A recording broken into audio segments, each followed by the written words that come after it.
আলহামদুলিল্লাহ রাব্বিল আলামিন একবার কমপক্ষে, মানে প্রথমে আল্লাহর প্রশংসা করবেন, তারপর একবার দরুদ পড়বেন আল্লাহুম্মা সাল্লি আলা মুহাম্মাদ ওয়া সাল্লিম, তারপর হাত তুলে দোয়া শুরু করবেন।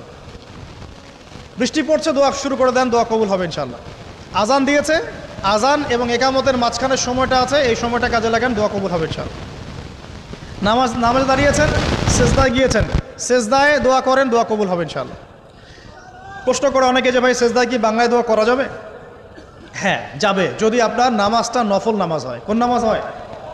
ফরজ নামাজে করবেন না, নফল নামাজে করতে পারেন ইনশাআল্লাহ। সেজদায় বান্দা আল্লাহর সবচেয়ে কাছাকাছি থাকে, এই সময়ে বেশি বেশি দোয়া করতে রাসূল সাল্লাল্লাহু আলাইহি ওয়াসাল্লাম তাগিদ দিয়েছেন। দোয়া করলে ডাইরেক্ট কবুল হবে ইনশাআল্লাহ। পিতা মাতার খেদমত করে দোয়া করেন, দোয়া কবুল হবে ইনশাআল্লাহ। এখন তো পিতা মাতার খেদমত মানুষ করতে চায় না। এটা সেই যুগ যে যুগে পিতা মাতার সাথে দাস দাসীর মতো আচরণ করা হয়।